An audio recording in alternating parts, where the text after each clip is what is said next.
ఏపీలో రాజకీయాలు ఆసక్తికరంగా మారుతున్నాయి. కూటమి ప్రభుత్వం జగన్ లక్ష్యంగా వ్యూహాలు అమలు చేస్తుంది. పీసీసీ చీఫ్ షర్మిల సైతం జగన్నే టార్గెట్ చేస్తున్నారు. వైసీపీ నుంచి ముఖ్య నేతలు పార్టీ విడుతున్న సమయంలో జగన్ తన మార్క్ రాజకీయం మొదలుపెట్టారు. తిరిగి జిల్లాల పర్యటనకు సిద్ధమయ్యారు. ఇదే సమయంలో పార్టీ పరంగానూ కీలక నిర్ణయాలు తీసుకుంటున్నారు.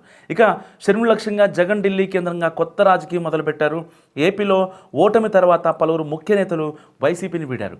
మరికొంతమంది పార్టీని వీడి కూటమి పార్టీల వైపు చూస్తున్నారు. సో కూటమి ప్రభుత్వం ఏర్పడి 6 నెలలు పూర్తి కావడంతో ప్రభుత్వం పైన జగన్ పోరుబాట ప్రారంభించారు.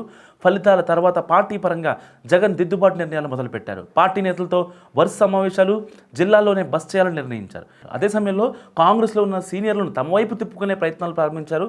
అందులో భాగంగా బెంగళూరు నుంచి ఢిల్లీ కేంద్రంగా కీలక మంత్రాంగం చేస్తున్నట్టు సమాచారం. కూటమి నేతలతో పాటుగా షర్మిల ప్రతి సందర్భంలోనూ జగన్ టార్గెట్కి వ్యవహరిస్తున్నారు. దీంతో కూటమితో పాటుగా షర్మిల జగన్కు గురిపెట్టారు. కాంగ్రెస్లోని సీనియర్లను వైసీపీలోకి వచ్చేలా పావులు కలుపుతున్నారు. ఇప్పటికే పీసీసీ చీఫ్గా షర్మిల నాయకత్వం పైన కాంగ్రెస్లోని కొంతమంది సీనియర్లు వ్యతిరేకత స్వరం వినిపిస్తున్నారు. పార్టీ నాయకత్వానికి ఫిర్యాదులు కూడా చేస్తున్నారు. షర్మిల పార్టీ బలోపేతం కంటే తన వ్యక్తిగత అంశాలు అన్న జగన్తో విభేదాల కారణంగా ఎన్డీఏ కూటమి కంటే జగన్ పైన విమర్శలకే ప్రాధాన్యత ఇస్తున్నారని కూడా ఫిర్యాదులు వెళ్ళాయి.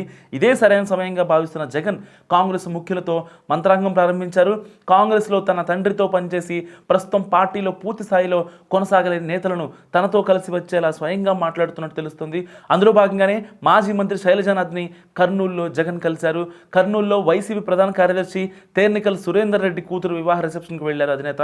వైసీపీ నేతలతో పాటు పలువురు కాంగ్రెస్ నేతలు ఈ కార్యక్రమానికి హాజరయ్యారు. వాటిలో కాంగ్రెస్తో పాటుగా 8 మంది కాంగ్రెస్ సీనియర్లు వైసీపీలో చేరేందుకు రంగం సిద్ధమైనట్టు తెలుస్తుంది. ఎన్డీఏలోకి వెళ్ళని ఈ నేతలు కాంగ్రెస్లో షర్మిల నాయకత్వంలో కలిసి పనిచేయలేకపోతున్నామని ఇప్పటికే పార్టీ హైకమాండ్కు స్పష్టం చేశారు.